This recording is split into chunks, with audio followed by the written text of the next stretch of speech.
Hello guys, എല്ലാവർക്കും നമ്മുടെ പുതിയൊരു വീഡിയോയിലേക്ക് സ്വാഗതം. അപ്പോൾ നമ്മൾ ചെയ്യാനായിട്ട് പോകുന്ന ഒരു 50 to 60K അറൗണ്ട് ഒരു PC ബിൽഡാണ്. അപ്പോൾ വീഡിയോയിലേക്ക് കടക്കുന്നതിന് മുമ്പ് നിങ്ങൾ ആരും നമ്മുടെ ചാനൽ സബ്സ്ക്രൈബ് ചെയ്തില്ലെങ്കിൽ ദയവായി ചാനൽ സബ്സ്ക്രൈബ് ചെയ്യുക. തൊട്ടടുത്ത് കാണുന്ന ബെൽ ഐക്കണും കൂടെ ഒന്ന് എനേബിൾ ചെയ്ത് വയ്ക്കുക. എന്നാൽ മാത്രമേ നമ്മൾ അപ്ലോഡ് ചെയ്യുന്ന വീഡിയോകളുടെ നോട്ടിഫിക്കേഷനൊക്കെ നിങ്ങളുടെ ഫോണിൽ എത്തത്തുള്ളൂ. അപ്പോൾ അധികം പറഞ്ഞ സമയം വേസ്റ്റ് ചെയ്യാതെ നമുക്ക് നേരെ വീഡിയോയിലേക്ക് കിടക്കാം.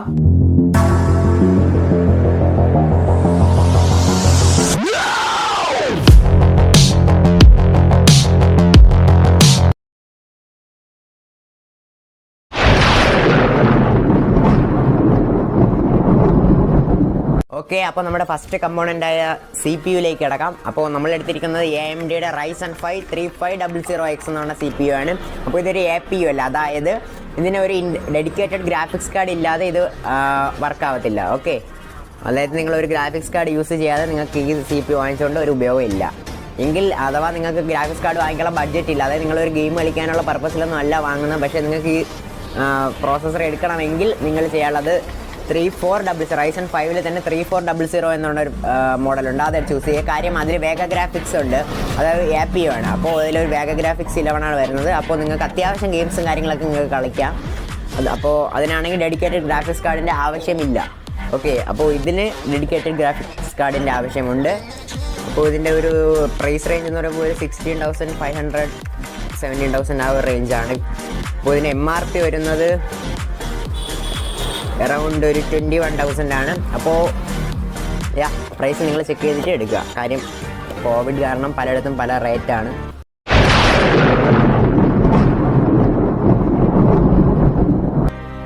ഓക്കെ, അപ്പോൾ നമ്മുടെ സെക്കൻഡ് കമ്പോണൻ്റ് എന്ന് പറയുമ്പോൾ മദർ ബോർഡാണ്. അപ്പോൾ നമ്മളിപ്പോൾ ചൂസ് ചെയ്യുന്ന MSIയുടെ B450M Pro VDH Max എന്നുള്ള മദർ ബോർഡാണ്. അപ്പോൾ ഇതൊരു ബഡ്ജറ്റ് മദർ ബോർഡാണ്. ഇതൊരു 7,500 ആണ് ഇതിൻ്റെ വില വരുന്നത്. MRP 9,450 ആണ്. അപ്പോൾ ഇതിൻ്റെ സ്പെക്കും കാര്യങ്ങളെന്ന് പറയുമ്പോൾ നമുക്ക് പ്രോസസ്സറും റാമൊക്കെ ഓവർക്ലോക്ക് ചെയ്യാനായിട്ട് പറ്റും. അതുപോലെ തന്നെ 4 RAM സ്ലോട്ടുണ്ട്. അപ്പോൾ 4 RAM സ്ലോട്ട്, അത് തന്നെയാണ് ഞാൻ ഈ മദർ ബോർഡ് ചൂസ് ചെയ്യാനുള്ള മെയിൻ ആയിട്ടുള്ള കാരണം. അപ്പോൾ നമുക്ക് അടുത്ത കമ്പോണൻറ്റിലേക്ക് കിടക്കാം.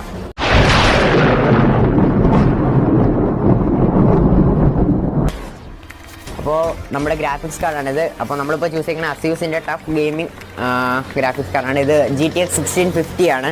1650 സൂപ്പറോ അല്ലെങ്കിൽ 1660 നിങ്ങൾ ചൂസ് ചെയ്യുക. കാരണം 1650 എന്ന് പറയുമ്പോൾ ഏകദേശം ഒരു മിഡ് ലെവൽ ഇതാണ്. മറ്റേ 1650 സൂപ്പറൊക്കെ വരുമ്പോൾ ഇത്തിരി കൂടെ നല്ലതാണ്. അപ്പോൾ ഇപ്പോൾ കൊറോണയൊക്കെയാണ്, ഒന്നും കിട്ടാനില്ല, സൂപ്പർ കാർഡ്സ് ഒന്നും കിട്ടാനില്ല. അതുകൊണ്ടാണ് ഞാനിപ്പോൾ 1650 എടുത്തത്. അപ്പോൾ ഇതിന് പ്രൈസ് എന്ന് പറയുമ്പോൾ എനിക്കൊരു 16,500 ആയി. കാരണം ബിഗ് ബോക്സ് ഇല്ലായിരുന്നു, വേറൊരു ഷോപ്പിൽ പോയാണ് എടുത്തത്.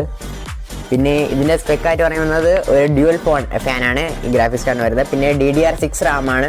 അപ്പോൾ 4GB DDR6 ആണ്.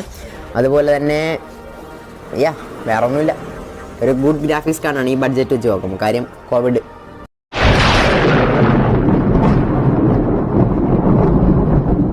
ഓക്കെ, ഇനി നമ്മൾ എടുത്തിരിക്കുന്ന റാം XPGയുടെ റാമാണ്. ഇത് 8GB 3200 MHz വർക്ക് ചെയ്യുന്ന റാമാണ്. ഇതിന് പ്രൈസ് എനിക്ക് വന്നിട്ടുള്ളത് ഒരു 3,000 അറൗണ്ടാണ്, 2,700 ആ റേഞ്ചിലാണ്. അപ്പോൾ ഇതിൻ്റെ MRP 4,999 ആണ്. അപ്പോൾ ഇത് 8GB റാമാണ്. ഇതിൻ്റെ 2 സ്റ്റിക്ക് നമ്മൾ യൂസ് ചെയ്തിട്ടുണ്ട്. അത് ടോട്ടൽ 16GB.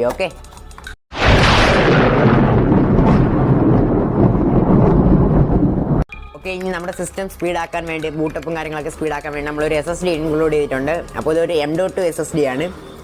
അപ്പോൾ ഇത് കിങ്സ്റ്റൺ എന്ന ബ്രാൻഡിൻ്റെയാണ്. ഇത് 240GB കിങ്സ്റ്റൺ SSD. അപ്പോൾ ഇതിൻ്റെ റേറ്റ് എനിക്ക് വന്നത് ഏകദേശം ഒരു 3,200 റേഞ്ചാണ്. അപ്പോൾ ഇതിൻ്റെ MRPയും അറൗണ്ട് ഒരു 4,000 ആണ്. ഇതും ബിഗ് ബോക്സിൽ നിന്നാണ് വാങ്ങിയത്.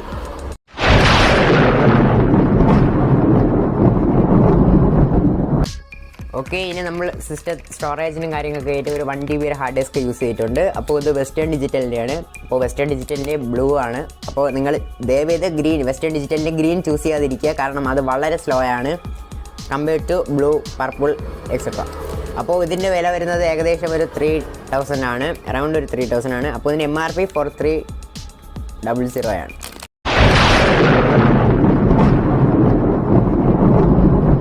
ഇനി നമ്മളിവിടെ ചൂസ് ചെയ്തിരിക്കുന്നത് കൂളർ മാസ്റ്ററിൻ്റെ 450 വാട്ട്സിൻ്റെ പവർ സപ്ലൈ ആണ്.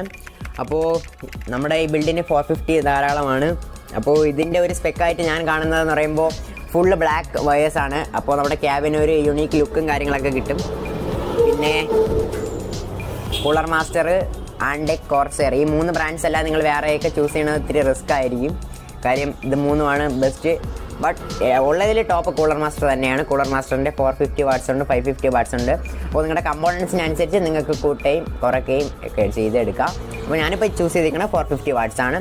അപ്പോൾ ഇതിൻ്റെ പ്രൈസ് എന്ന് പറയുമ്പോൾ ഏകദേശം ഒരു 2700 എനിക്ക് ആയത്. പക്ഷേ MRP എന്ന് പറയുമ്പോൾ MRP 4200 ആണ്. അപ്പോൾ ഏകദേശം ഒരു 60% വില ആയിട്ടുള്ളൂ.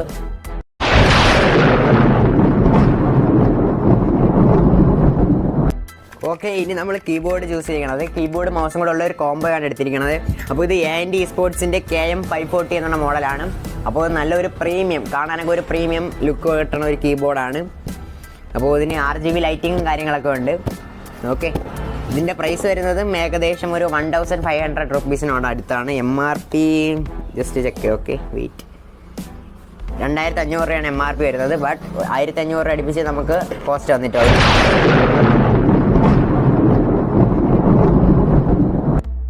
നമ്മളിവിടെ ഉപയോഗിച്ചിരിക്കുന്ന ക്യാബിനറ്റ് എന്ന് പറയുമ്പോൾ AMD eSportsൻ്റെ 511MD എന്നുള്ള ക്യാബിനറ്റാണ്. അപ്പോൾ ഈ ക്യാബിനറ്റിനെ കുറിച്ച് കൂടുതലായിട്ട് പറയുകയാണെങ്കിൽ ഇതിൽ 4 RGB ഫാൻ ഇൻക്ലൂഡഡ് ആയിട്ടാണ് വരുന്നത്. അതുപോലെ തന്നെ സൈഡ് ടെമ്പേർഡ് ഗ്ലാസ് കൂടെയാണ്. അപ്പോൾ ഒരു ഗുഡ് ക്യാബിനറ്റാണ്.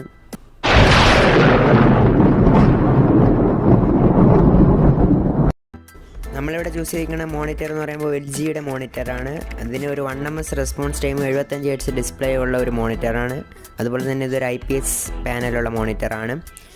അപ്പോൾ ഇത് ഞാൻ ഗീ ബോക്സിൽ നിന്നാണ് വാങ്ങിയത്. അപ്പോൾ ഗീ ബോക്സിനെ കോൺടാക്ട് ചെയ്യാനുള്ള ലിങ്കും കാര്യങ്ങളെല്ലാം ഞാൻ താഴെ ഡിസ്ക്രിപ്ഷൻ ബോക്സിൽ ഇട്ടേക്കാം. നിങ്ങളെല്ലാവരും കയറി ഒന്ന് നോക്കുക. ഓക്കെ, ഇനി നമുക്ക് ബെഡിലേക്ക് കിടക്കാം. ഓക്കെ, നമുക്ക് ആദ്യം മദർ ബോർഡിൻ്റെ ബോക്സ് തുറന്ന് മദർ ബോർഡ് പുറത്തേക്ക് എടുക്കാം. ഓക്കെ, അപ്പോൾ കെയർഫുള്ളായിട്ട് ചെയ്യുക. എല്ലാ സ്റ്റെപ്സും കെയർഫുള്ളായിട്ട് തന്നെ ചെയ്യുക. ഇനി നമുക്ക് മദർ ബോർഡിൻ്റെ ബോക്സിൽ വേറെ എന്തൊക്കെയാണ് വരുന്നതെന്ന് നോക്കാം. അപ്പോൾ ഒരു യൂസർ മാനുവലുണ്ട്. ഇതൊരു സ്റ്റിക്കറാണ്, നമ്മുടെ ക്യാബിനറ്റിലേക്ക് ഒന്ന് ഒട്ടിച്ച് വയ്ക്കാൻ വേണ്ടിയുള്ള ഒരു സ്റ്റിക്കറാണ്. ഇനി 2 MSIയുടെ കാർഡ്സ്, ഒരു CD ഡ്രൈവ്, CD. ഇനി ഒരു M.2 ഉറപ്പിച്ച് വയ്ക്കാനായിട്ടുള്ളൊരു സ്ക്രൂ, 2 SATA കേബിള്, ഒരു IO ഷീൽഡ്. അപ്പോൾ ഈ IO ഷീൽഡാണ് നമ്മുടെ ക്യാബിനറ്റിൽ വെച്ച് ഫിറ്റ് ചെയ്ത ശേഷമാണ് നമ്മൾ മദർ ബോർഡ് വയ്ക്കുന്നത്.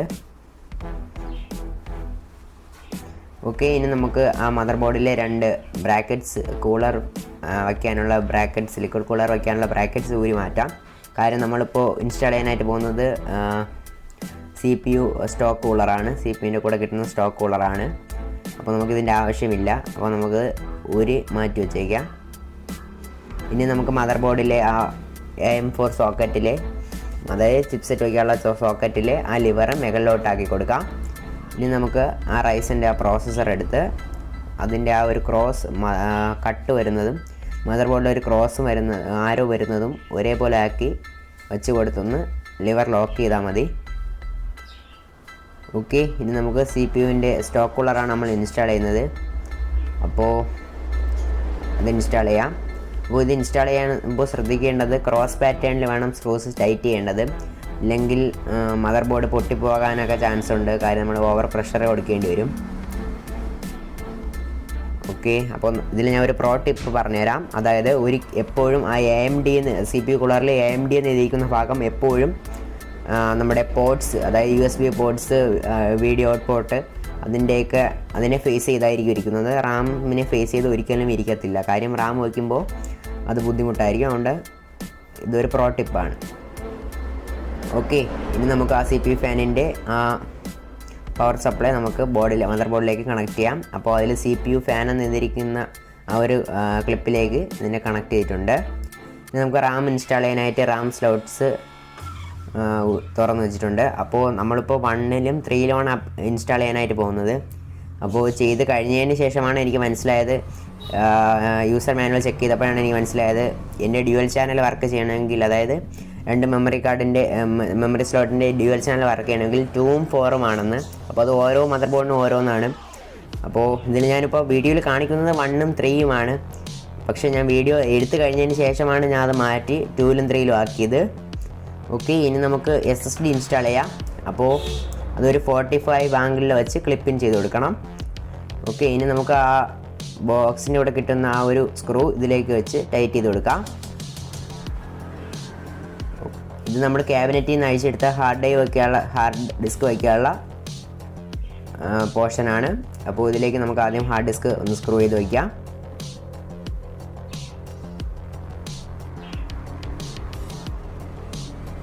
ഓക്കെ, അപ്പോൾ ഈ ഹാർഡ് ഡിസ്കിൻ്റെ കൂടെ വരുന്നത് ഒരു സിലിക്ക ജെല്ല് മാത്രമാണ്, വേറെ സ്ക്രൂസും കാര്യങ്ങളൊന്നും വരത്തില്ല. ഇനി നമുക്ക് ഈ ഹാർഡ് ഡിസ്ക് ഇതിൻ്റെ ആ ഒരു ബോക്സിലേക്ക് കണക്ട് ചെയ്ത് നമ്മൾ ഇളക്കിയതുപോലെ തന്നെ തിരിച്ച് ക്യാബിനറ്റിൽ സ്ക്രൂ ചെയ്ത് വെച്ചിട്ടുണ്ട്. ഇനി നമുക്ക് SMPS എടുക്കാം. അപ്പോൾ നമ്മുടെ SMPSൽ എന്തൊക്കെയാണ് വരുന്നതെന്ന് ആദ്യം ചെക്ക് ചെയ്യാം. ഒരു പവർ കോഡ് ആദ്യം വരുന്നുണ്ട്. ഇനി നമുക്കൊരു സ്ക്രൂസ് വരുന്നുണ്ട്, 4 സ്ക്രൂസ്. അത് ക്യാബിനറ്റിൽ ഫിക്സ് ചെയ്യാൻ വേണ്ടിയുള്ള 4 സ്ക്രൂസ്, ഒരു യൂസർ മാനുവൽ, അതുകൂടാതെ തന്നെ ഒരു സിലിക്ക ജെല്ല്, പിന്നെ നമ്മുടെ മെയിൻ സാധനമായ PSU.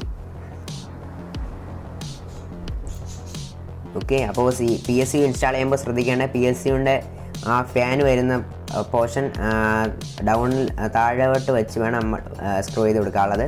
അപ്പോൾ നമുക്കത് ഈ ഒരു രീതിയിൽ വെച്ച് സ്ക്രൂ ചെയ്ത് കൊടുക്കണം.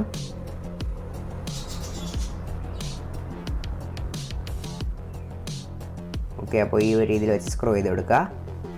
ഓക്കെ, ഇനി നമ്മൾ നമ്മുടെ IO ഷീൽഡ് ആദ്യം ക്യാബിനറ്റിൽ ക്ലിപ്പ് ചെയ്ത് വെച്ചിട്ടുണ്ടായിരുന്നു. വച്ചതിന് ശേഷം മദർ ബോർഡ് അതിൻ്റെ കറക്റ്റ് സ്ക്രൂസിലേക്ക് വെച്ചൊന്ന് ടൈറ്റ് ചെയ്തെടുത്തു. അപ്പോൾ അത് വീഡിയോ എടുക്കാൻ പറ്റിയില്ല, ഒന്ന് ക്ഷമിക്കുക. ഓക്കെ, ഇനി നമുക്ക് ഗ്രാഫിക്സ് കാർഡ് വയ്ക്കാനായിട്ട് ആ ബ്രാക്കറ്റ്സ് സൈഡിൽ, ആ ഗ്രാഫിക്സ് കാർഡ് വയ്ക്കേണ്ട അവിടുത്തെ ആ ബ്രാക്കറ്റ്സ് ഒന്ന് മാറ്റാം. 2 എണ്ണം കട്ട് ചെയ്ത് കളയാം. ജസ്റ്റ് ഒന്ന് പ്രഷർ അപ്ലൈ ചെയ്ത് കൊടുത്താൽ മതി, അത് ഒടിഞ്ഞ് വരും. ഓക്കെ, ഇനി നമുക്ക് ആ ഗ്രാഫിക്സ് കാർഡ് മദർ ബോർഡിൽ ഗ്രാഫിക്സ് കാർഡ് വയ്ക്കാനുള്ള ആ പോർട്ട് തുറന്ന് എടുക്കാം. ഗ്രാഫിക്സ് കാർഡ് എടുത്തിട്ടുണ്ട് നമ്മൾ. ഓക്കെ, ഇനി അതിലേക്ക് റാം നമ്മൾ എങ്ങനെയാണ് വെച്ചത് അതുപോലെ തന്നെ ഒന്ന് വെച്ച് പ്രഷർ അപ്ലൈ ചെയ്ത് കൊടുക്കണം. അപ്പോൾ ഗ്രാഫിക്സ് കാർഡ് അതിൽ നല്ലപോലെ ഇരിക്കും. അപ്പോൾ പൊട്ടിപ്പോകാതെയൊക്കെ ശ്രദ്ധിച്ച് വേണം ക്ലിപ്പിങ് ചെയ്യാൻ. ഇനി നമുക്ക് ആ ഒരു സ്ക്രൂ എടുത്ത് ടൈറ്റ് ചെയ്ത് കൊടുക്കാം.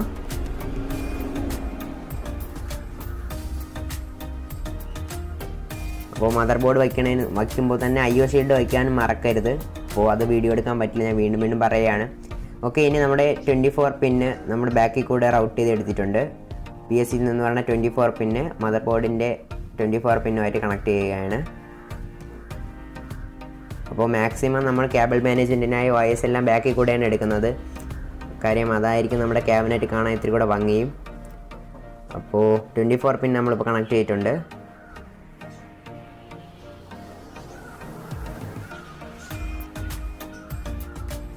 ഓക്കെ, ഇനി നമുക്ക് അതിൻ്റെ മുകളിൽ വരുന്ന ആ 8 പിന്നും കൂടെ കണക്ട് ചെയ്ത് കൊടുക്കാം.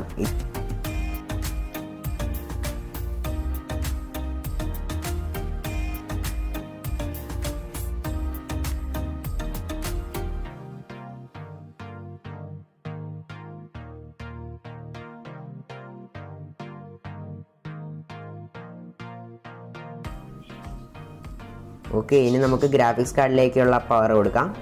അപ്പോൾ അതിനായി PCI എന്ന് എഴുതിയിരിക്കുന്ന ആ ഒരു കേബിളാണ്. അപ്പോൾ അതിൽ 2 എണ്ണം വരുന്നുണ്ട്. അപ്പോൾ ഞാൻ ഒരു ഇൻസ്റ്റലേഷൻ ടാപ്പ് വെച്ച് ജസ്റ്റ് ഒന്ന് മാനേജ് ചെയ്യാണ്. ഓക്കെ, ഇനി ആ കേബിള് നമുക്ക് അതിലേക്ക് കണക്ട് ചെയ്ത് കൊടുക്കാം. ഗ്രാഫിക്സ് കാർഡിലേക്ക് കണക്ട് ചെയ്ത് കൊടുക്കാം.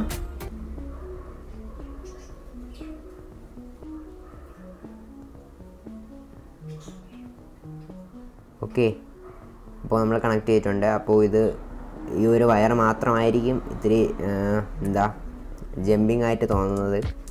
കാര്യം ഒരു സൈഡ് ടെമ്പേർഡ് ഗ്ലാസ് ആണ്. അപ്പോൾ ടെമ്പേർഡ് ഗ്ലാസ്സിൽ കൂടെ നോക്കുമ്പോൾ മെയിനായിട്ട് കാണുന്ന ആ ഒരു വയറായിരിക്കും. ഓക്കെ, ഇനി നമ്മളൊരു SSD ഹാർഡ് ഡിസ്ക് യൂസ് ചെയ്യുന്നുണ്ട്. അപ്പോൾ ഹാർഡ് ഡിസ്കിന് വേണ്ടിയുള്ള സാറ്റ പവറിൻ്റെ കേബിളാണിത്. അപ്പോൾ ഈ സാറ്റ പവറിൻ്റെ കേബിൾ നമ്മളിതിലേക്ക് കണക്ട് ചെയ്യുകയാണ്. അപ്പോൾ SSDയുടെ സാറ്റ പവർ കണക്ട് ചെയ്തിട്ടുണ്ട്. ഇനി മിച്ചം വരുന്ന 2-3 കേബിൾസ് നമുക്ക് അകത്തേക്ക് ഇട്ട് കൊടുക്കാം. ആ ഹാർഡ് ഡിസ്ക് വെച്ചേക്കുന്നതിൻ്റെ മുകളിലായിട്ട് ഇട്ട് കൊടുക്കാം. ഓക്കെ, ഇനി നമുക്ക് ആ സാറ്റ പവറാണ് ആദ്യം കണക്ട് ചെയ്തത്. ഇത് സാറ്റ കേബിളാണ്. അപ്പോൾ ഇത് നമ്മുടെ ഹാർഡ് ഡിസ്കിൻ്റെ സാറ്റ കേബിൾ കൊടുക്കാനുള്ള ഭാഗത്ത് കണക്ട് ചെയ്യാം. ഇനി നമുക്കിത് മദർ ബോർഡിലാണ് കണക്ട് ചെയ്യാനുള്ളത്. അപ്പോൾ മദർ ബോർഡിൻ്റെ സാറ്റ പോർട്ടിൻ്റെ അടുത്ത് കൂടെ എടുക്കണമായിരിക്കും നല്ലത്. കാര്യം അപ്പോൾ കേബിൾ കൂടുതലായിട്ട് ഞാൻ നേരത്തെ പറഞ്ഞതുപോലെ കേബിൾ മാനേജ്മെൻറ്റ് നല്ലതായിരിക്കും. ഓക്കെ, അപ്പോൾ നമ്മൾ കണക്ട് ചെയ്തെടുത്തിട്ടുണ്ട്, സാറ്റ പോർട്ടിൽ കണക്ട് ചെയ്തിട്ടുണ്ട്. ഓക്കെ, ഇനി നമുക്ക് USB 3.0 ക്യാബിനറ്റിൻ്റെ മുകളിലുള്ള USB 3.0 കണക്ട് ചെയ്യാം. അപ്പോൾ ഇതിലെ ഒരു ഹോൾ ക്ലോസ്ഡ് ആയിരിക്കും. അതുപോലെ തന്നെ മദർ ബോർഡിൻ്റെ ഒരു പിന്ന് മിസ്സിങ്ങും ആയിരിക്കും. അപ്പോൾ അത് രണ്ടും ഒരേ രീതിയിൽ വരുന്ന രീതിയിൽ വെച്ച് പ്രഷർ അപ്ലൈ ചെയ്ത് കൊടുത്താൽ മതി. അപ്പോൾ അത് ലോക്ക് ആയിക്കോളും. ഓക്കെ, അപ്പോൾ എന്തെങ്കിലും ഡൗട്ട് ഉണ്ടെങ്കിൽ ഇൻസ്റ്റാഗ്രാമിൽ ഒന്ന് ചോദിക്കാൻ മടിക്കണ്ട, ഞാൻ റിപ്ലൈ തരും, എല്ലാവർക്കും റിപ്ലൈ തരും. അപ്പോൾ ഇൻസ്റ്റാഗ്രാമിൽ ഫോളോ ചെയ്യാത്തവരാണെങ്കിൽ ഫോളോ ചെയ്യുക. ID താഴെ ഡിസ്ക്രിപ്ഷൻ ബോക്സിൽ കൊടുത്തേക്കാം. ഇനി ആ USB എന്നുള്ള പോർട്ടിലേക്ക് USB 1 എന്നുള്ള പോർട്ടിലേക്ക് നമുക്ക് ആ USB എന്ന് പറയാൻ എഴുതിയിരിക്കുന്ന ആ ഒരു കേബിളും കൂടെ കണക്ട് ചെയ്ത് കൊടുക്കാം.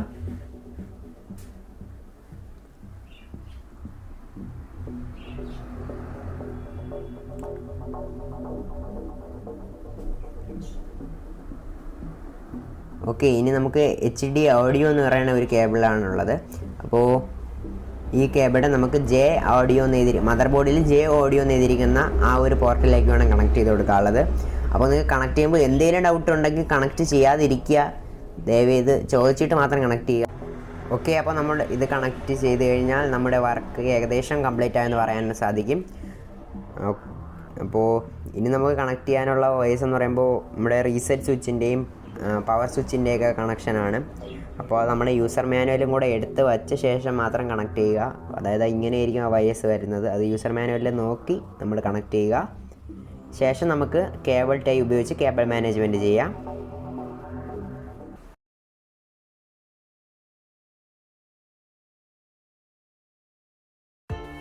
ഓക്കെ, അപ്പോൾ നമ്മുടെ എല്ലാ വർക്കും കംപ്ലീറ്റ് ആയിട്ടുണ്ട്. നമ്മുടെ OS ഉൾപ്പെടെ എല്ലാം ഇൻസ്റ്റാൾ ചെയ്തിട്ടുണ്ട്. അപ്പോൾ ഇതാണ് നമ്മുടെ ക്യാബിനറ്റിൻ്റെ ഫൈനൽ ലുക്ക്. അപ്പോൾ ഈ നമുക്ക് ഈ RGB ഫാൻസ് കൺട്രോൾ ചെയ്യാം. അതിനായിട്ട് മുകളിൽ CPU-ൻ്റെ മുകളിലായിട്ടൊരു സ്വിച്ച് ഉണ്ട്. അതുവഴി നമുക്ക് കൺട്രോൾ ചെയ്യാനായിട്ട് സാധിക്കും. പല പല എഫക്ട്സുകളുണ്ട്. അപ്പോൾ ഇതാ കണ്ടില്ലേ, ഒരു ഫെയ്ഡ് ഇന്നും ഫെയ്ഡ് ഔട്ടും വാങ്ങിക്കണ ഒരു എഫക്റ്റ് ഉണ്ട്. അതുകൂടാതെ പല എഫക്ട്സും ഉണ്ട്. അപ്പോൾ നമ്മുടെ ഇഷ്ടത്തിനനുസരിച്ച് കസ്റ്റമൈസ് ചെയ്തെടുക്കാൻ പറ്റും. പേഴ്സണലി എനിക്കിഷ്ടപ്പെട്ട എഫക്റ്റ് എന്ന് പറയുമ്പോൾ ഇതാണ്. അതായത് ആ റിംഗ് ഷേപ്പിന് ഓരോ കളർ മാറി മാറി വരുന്നത്. അപ്പോൾ വീഡിയോയിൽ എത്രത്തോളം കൃത്യമായിട്ട് കിട്ടുന്നുണ്ടോ എന്ന് എനിക്കറിയത്തില്ല. ഓക്കെ, ഇനി നമുക്ക് മൗസിലേക്ക് കിടക്കാം. അപ്പോൾ മൗസിൽ നമുക്ക് കൺട്രോൾ ചെയ്ത് മാറ്റാനായിട്ട് പറ്റും. അതായത് ഇവിടെ ഒരു പ്ലസും മൈനസ് സ്വിച്ച് കാണും. അതുവഴി നമുക്ക് കൺട്രോൾ ചെയ്യാനായിട്ട് പറ്റും ലൈറ്റിംഗ് എഫക്ട്സ്. ഓക്കെ, അപ്പോൾ ഇത് അതായത് CPU-ൻ്റെ 4 ഫാനിനും ഒറ്റ കൺട്രോൾ തന്നെ, ഒറ്റ സ്വിച്ച് തന്നെയാണ്. അപ്പോൾ സിംഗിൾ സ്വിച്ച് കൺട്രോളാണ്. അതായത് എല്ലാ ഫാനും ഒരേ രീതിയിലായിരിക്കും കത്തുന്നത്. അപ്പോൾ നമുക്ക് വേണ്ടെങ്കിൽ അതിന് ലോങ് പ്രസ് ചെയ്തുകൊണ്ടിരുന്നാൽ മതി, അത് ഓഫ് ആയിക്കോളും.